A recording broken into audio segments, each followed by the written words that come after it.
तो once fish king के episode 64 के साथ हाजिर हूं। तो इस एपिसोड की शुरुआत में दिखाते हैं कि हमारा फिश किंग जो होता है वो झरने के पास चला जाता है ट्रेनिंग करने के लिए, और साथ ही वो अपने ऊपर सोच रहा होता है कि यार वो ब्रेक थ्रू क्यों नहीं कर पा रहा, क्योंकि लास्ट नाइट जब उसने यहाँ पर सपना देखा था तो उस सपने के अंदर उसका सामना जिन सोहान के साथ हुआ था, जो कि कभी अंडरवर्ल्ड का एक मार्शल गार्ड हुआ करता था, जो कि अब मर चुका है। तो 3 मार्शल गार्ड में से 2 मार्शल गार्ड के साथ वो अपने सपने में फाइट कर चुका है, जिनमें से सबसे पहले बेक मुबैक के साथ उसकी फाइट हुई थी जो कि आइस गार्ड था, और उसके बाद यहाँ पर ये जिन सोहान के साथ उसकी फाइट हुई है। तो जिन सोहान ने रात के वक्त उसे कुछ ऐसी बातें कही थी जिसकी वजह से वो काफी ज्यादा चिंतित होता है, और उसने कहा था कि अगर तुम रीइंकार्नेट हुए तो उसके साथ तुम्हें यहाँ पर एक बड़ी जिम्मेदारी भी मिलती है, और उस जिम्मेदारी के साथ उसे यहाँ पर कुछ पॉइंट आउट करता है कि अपने कंधों को ढीला छोड़ो और तुम यहाँ पर कुछ ज्यादा ही स्ट्रेस डाल रहे हो अपनी थंडर के ऊपर। तो हमारा जो फिश किंग होता है वो यहाँ पर प्रैक्टिस करने के लिए आता है, सोच रहा होता है कि मैं यहाँ पर दूसरों को इस बारे में बताता हूँ कि कैसे यहाँ पर पंचेज को पुल करना है, जैसे कि वो अपने डिसेबल को बता रहा होता है। लेकिन अब यहाँ पर उसे खुद नहीं समझ आ रही होती कि वो कहाँ पर यहाँ पर गलती कर रहा है कि वो ब्रेक थ्रू नहीं कर पा रहा।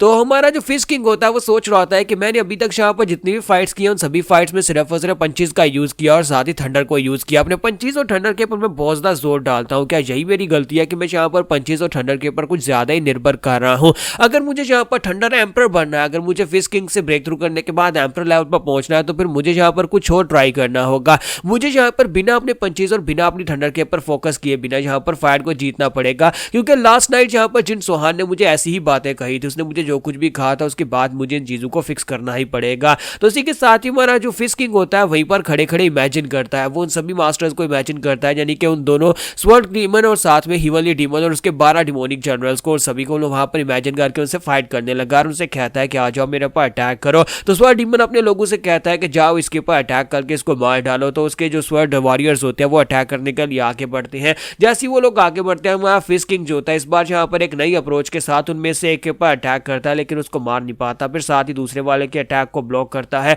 जबकि इसी के साथ ही तीसरा वाला जो होता है उसकी टांग के ऊपर कट लगा जाता है। तो वहां फिश किंग कहता है कि इस तरह से फाइट करना तो काफी मुश्किल है, और साथ ही पीछे से 2-3 निकलते हैं और सभी लोग मिलकर उसके ऊपर अटैक करके उसको वहीं पर मार डालते हैं। तो वहां फिश किंग कहता है कि लो पहली फाइट में मैं हार गया, मुझे लगा कि मैं यहाँ पर कुछ नया ट्राई करूंगा तो शायद मैं यहाँ पर ब्रेक थ्रू कर सकता हूँ। फिश किंग फिर से उठकर खड़ा आता है, कहता है कि नहीं अभी मुझे यहाँ पर, अभी तो मैंने शुरुआत की, अभी मुझे और बहुत बार यहाँ पर ट्राई करना होगा, कितनी बार फेल होगा फिर जाके हो सकता है कि मैं जीत पाऊँ। और इसी के साथ जो फिर से वहां पर उनको इमेजिन करता है, फिर से फाइट करना शुरू कर देता है। तो ये सारी की सारी फाइट उसकी इमेजिनेशन में हो रही होती है, और हमारा फिश किंग यहाँ पर कुछ नया सीखने की कोशिश कर रहा होता है जिससे कि वो यहाँ पर उस वॉल को पार कर सके, जिससे वो ब्रेक थ्रू कर सकता है। तो इस बार फिश किंग जो होता है वहां पर नंबर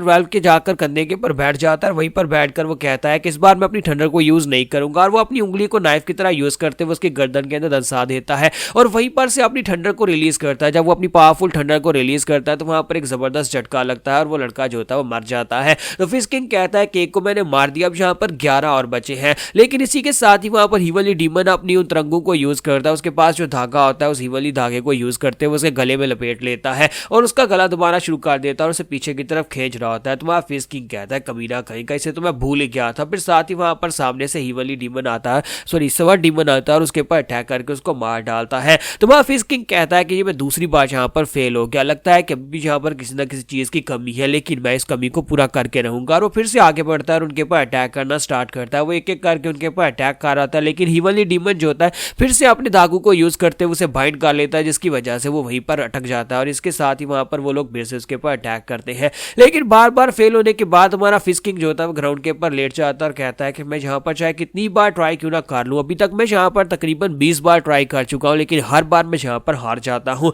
जब तक मैं यहाँ पर ब्रेक थ्रू नहीं कर लेता एम्परर राम में, तब तक ये सभी लोग मुझे इसी तरह मारते रहेंगे और मैं इनसे आगे नहीं निकल पाऊंगा। और साथ ही वो सोच रहा होता है कि यहाँ पर इनको देखो तो सही है, यहाँ पर अपने दुश्मन का शिकार करने के लिए पूरी तरह से तैयार है, जबकि मैं यहाँ पर पूरी तरह से तैयार क्यों नहीं हूँ। और इसी के साथ ही वहाँ फिश किंग सोच रहा होता है कि अगर जिन सोहान यहाँ पर होता तो वो क्या करता, वो कैसे इन सभी से निपटता। और इसी के साथ ही वो उसको इमेजिन करता है। तो जिन सोहान उसके सामने आकर खड़ा हो जाता है। तो जिन सोहान के सामने भी वही 14 लोग होते हैं और वो सभी लोग उसके ऊपर अटैक करने के लिए आगे बढ़ते हैं। तो जिन सोहान जो होता है वहीं पर से अपनी तलवार को निकालता है और उसकी तलवार की एनर्जी जो होती है वो निकलती है और वो साथ मुस्कुरा रहा था, और उसी एनर्जी के साथ ही वो सभी के ऊपर अटैक करता है। वो अपनी एनर्जी को यूज करता है शेपलेस फॉर्म में और सभी लोगों की आंखों के ऊपर अटैक करता है। तो वहां पर उसके सामने जितने भी डिमोनिक वॉरियर्स होते हैं सभी की आंखें एक ही एनर्जी अटैक के साथ निकल जाती हैं और सभी की आंखों को डिस्ट्रॉय करने के बाद वो सभी के ऊपर अटैक करना शुरू करता है। तो हमारा फिश किंग कहता है कि देखो तो जरा, इसका ये तरीका मुझे बहुत ज्यादा पसंद आया कि उसने अपनी एनर्जी के साथ सबकी आंखों के ऊपर पहले अटैक किया। अब देखते हैं कि वो हिमली डीमन के धागू से कैसे निपटता है। तो हिमली डीमन अपने धागू के साथ उसके ऊपर अटैक करता है, लेकिन वो बड़ी तेजी के साथ आगे बढ़ता है। वो अपनी स्पीड को यूज करते हुए आगे बढ़ता है और उसके धागू के अटैक से निकलकर उसकी गर्दन काट देता है।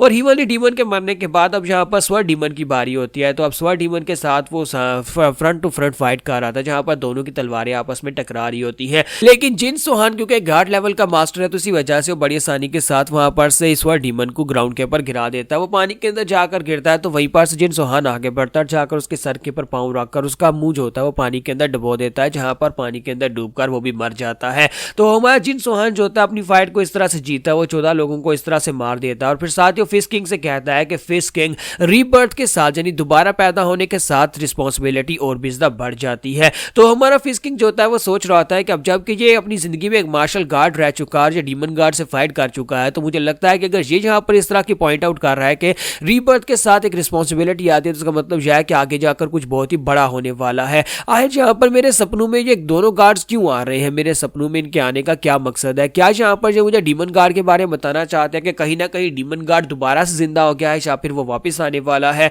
या फिर उससे भी ज्यादा कोई पावरफुल एग्जिस्टेंस है जो कि वापस आने वाली है, या फिर इस दुनिया के ऊपर खतरा आ रहा है। आज से 25 साल पहले तीन मार्शल गार्ड्स ने डीमन गार्ड के साथ फाइट की थी, जिनमें से 2 मार्शल गार्ड उसके हाथ से मारे गए थे। और मैं यहाँ पर अभी यही सोच रहा हूँ कि मुझे भी जल्दी से जल्दी स्ट्रॉन्ग बनना पड़ेगा। अगर यहाँ पर जिम्मेदारी मेरे कंधों के ऊपर आने वाली है, तो फिर मुझे जल्दी से जल्दी स्ट्रॉन्ग बनना ही पड़ेगा। हाँ, मुझे ये बात अच्छी तरह से पता है कि रीबर्थ के साथ रिस्पॉन्सिबिलिटी आती है और मैं इस रिस्पॉन्सिबिलिटी को उठाने को तैयार हूँ। फिर चाहे अपने एनवा मर्चेंट ग्रुप के लोगों को प्रोटेक्शन देनी हो, या फिर इस दुनिया को प्रोटेक्ट करना हो, या फिर मुझे अपनी वाइफ बेग को प्रोटेक्ट करना हो, मैं हर किसी को बचाने के लिए अपने आप को स्ट्रॉन्ग बनाऊंगा। मैं उतना स्ट्रॉन्ग बनाऊंगा ताकि मैं यहाँ पर इन सभी कमीनों को हरा सकूं।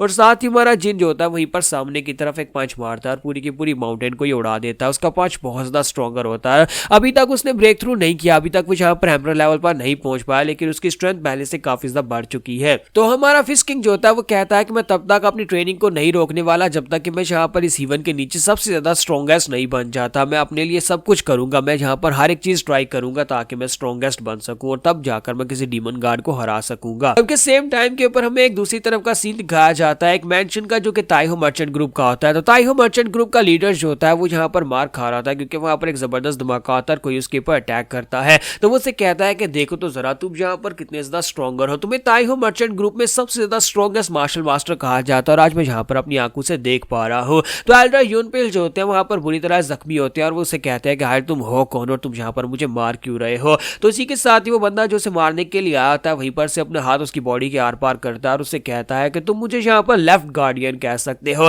तो शक्ल से तो ये एक डिमोनिक मार्शल लग रहा होता है, लेकिन आखिर यहाँ पर ये लेफ्ट गार्डियन है कौन, ये हमें नेक्स्ट एपिसोड में पता चलेगा।